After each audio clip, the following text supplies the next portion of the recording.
the coaches and gurus and the questionable experience I've ever had. So I'm a kind of person who believes that you don't know what you don't know, and you have to pay for skills and experiences that people have that you don't. It's the same reason why you go pay for a $10,000 ski trip on the Swiss Alps, because you want to know how it feels. And somebody who wants to go there will come and talk to you and say, hey, I know, I heard you've been there, and I'd like to buy you a cup of coffee. Just want to know whether it's a nice place and whether it's worth that $10,000 for me to go there again. Simple concept. So in terms of this video, the questionable coaches and gurus that I've been working with before, I just want to highlight a few things that you should look out for before you sign up for something like this. Not because they're no good. Everybody's good at what they're doing, and they won't be as successful if they weren't good at it.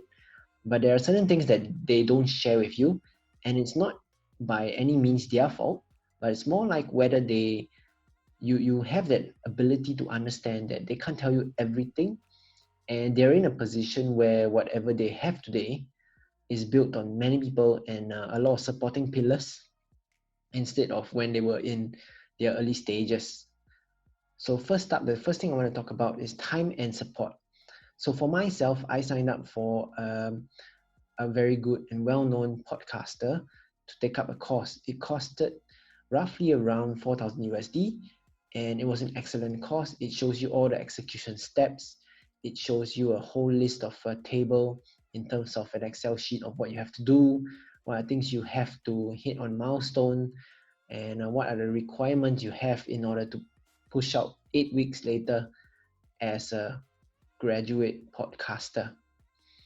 The course was excellent. I mean, the exposure, the people I met was great, but there were a lot of things that I could not understand why it was not shared. And I would say again, I understand everybody's running a business, and certain things are trade secrets, certain things are stuff that they think you might not need to know.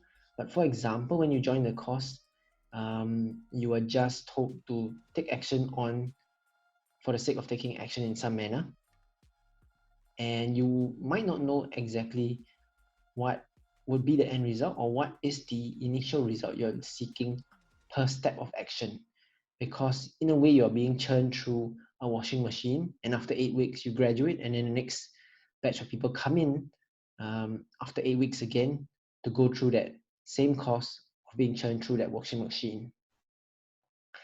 So the good things were the steps were clear in a way where the Excel sheet showed you everything that you had to do all the time.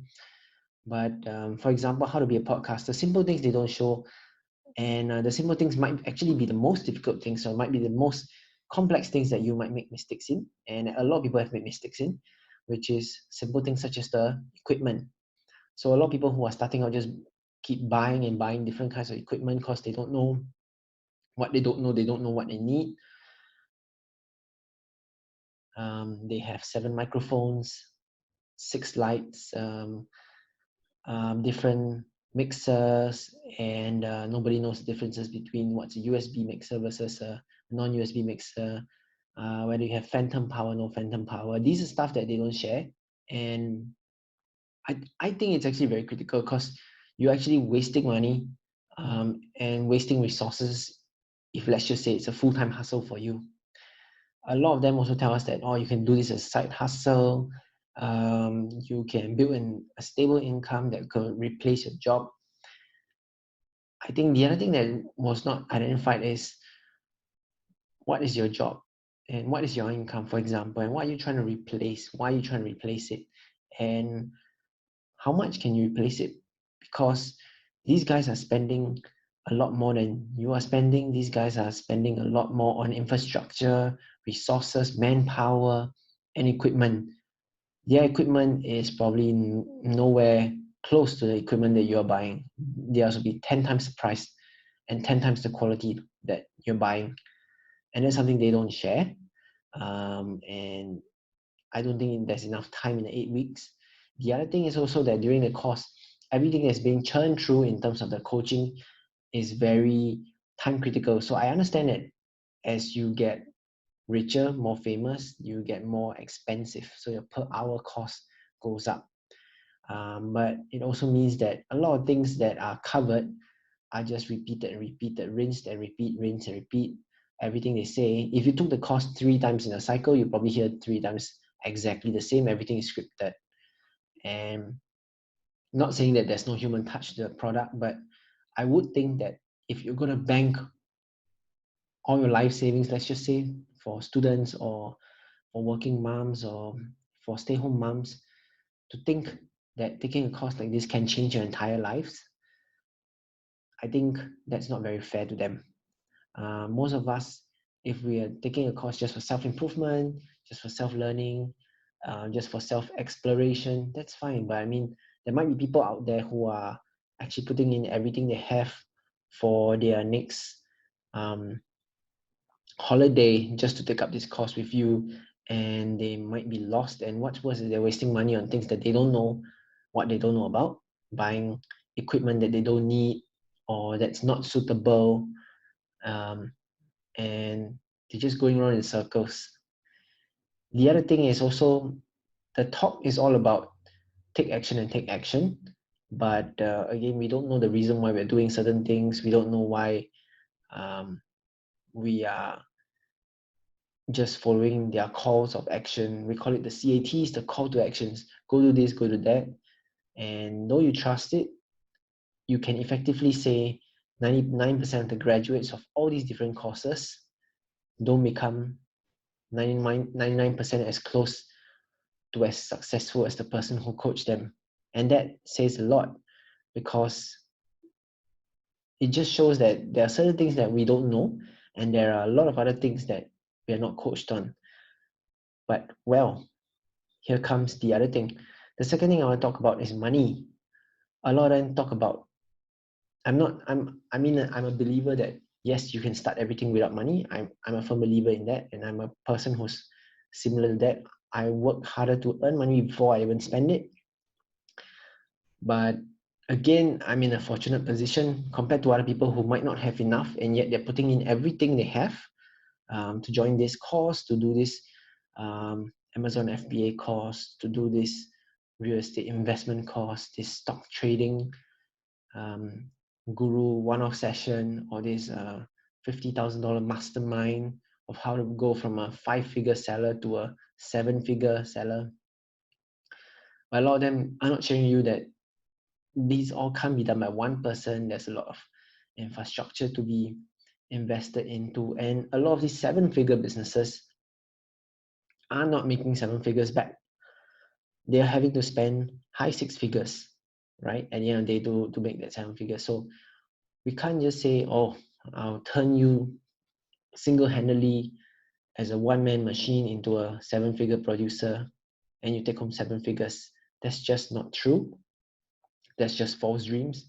It's the same thing as the guys who like to show up on the internet to say they made 500K trading in a day, some astronomical figure, or like $100,000 trading in a day, right? I mean, if we look at the sheer numbers it takes to earn $100,000 in day trading, for example, if the market shifts 10% that day, up or down, they had to put $1 million in the market, leveraged or non-leveraged, to make 10%, which is 100 grand.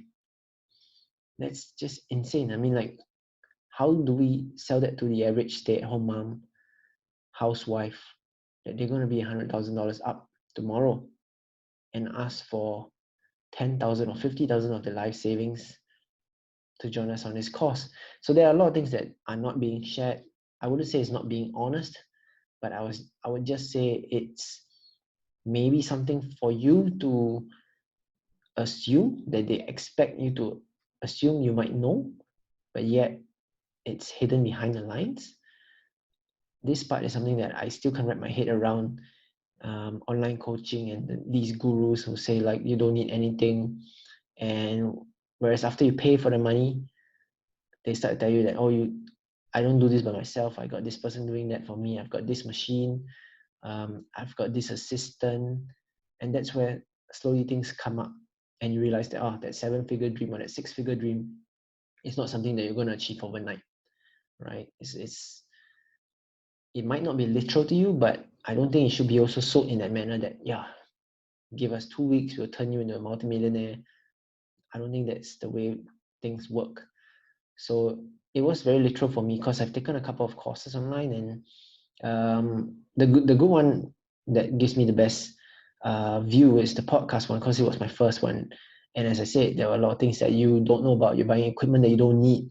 You need to buy a better computer. You need to buy a better um, camera. You're investing in soundproof equipment. You might need a special room. You need decently good lighting. You have to invest in many, many things. Yes, everybody can say these things are very, very cheap these days on AliExpress or on multiple websites like Amazon. But these are definitely not the quality of products that these guys are using.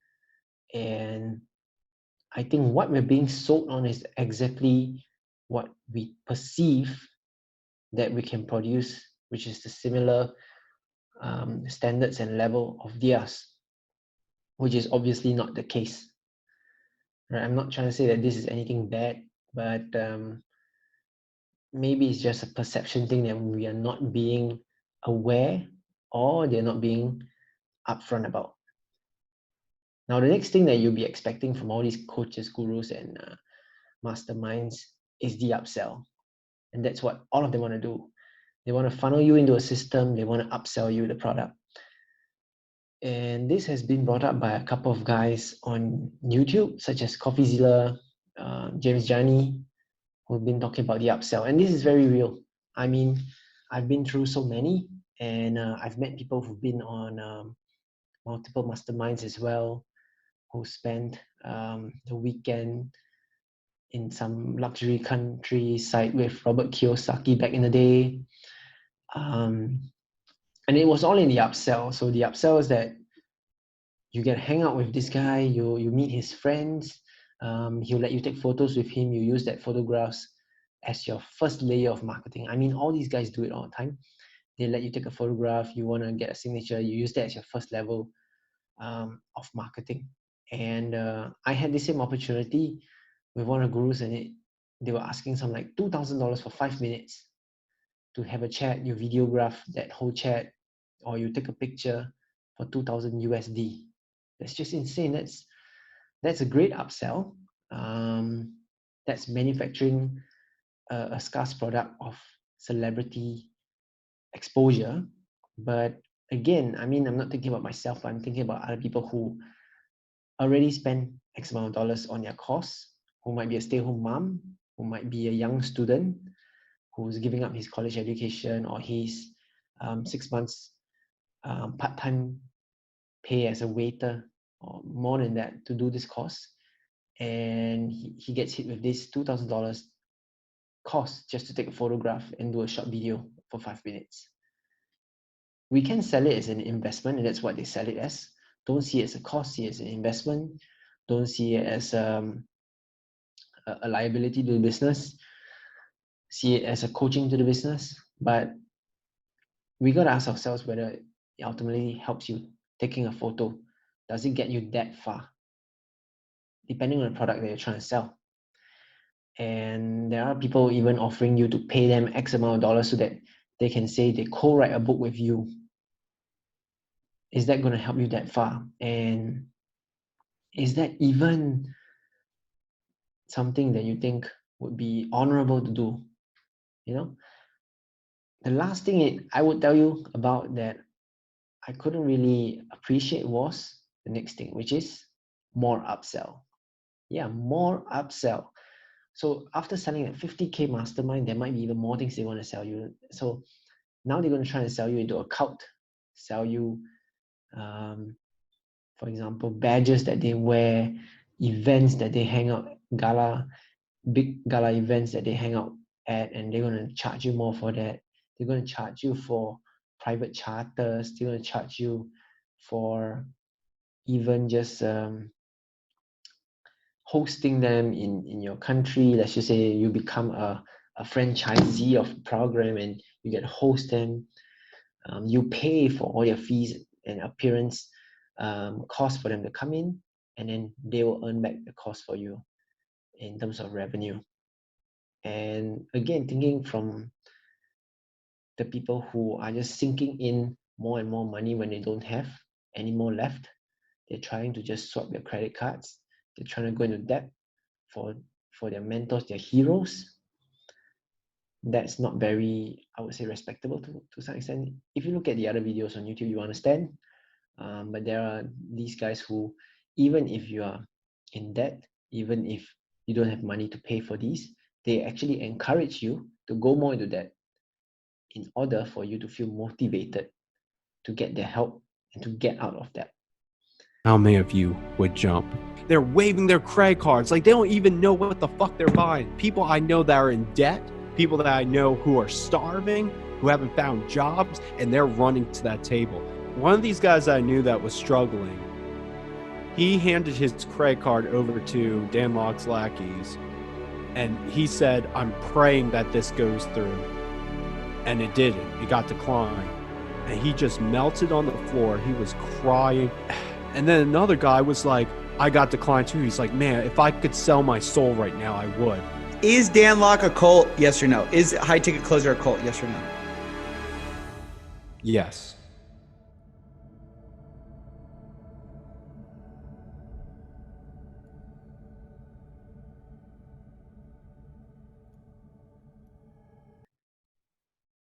I would say that is something that's questionable, good and bad.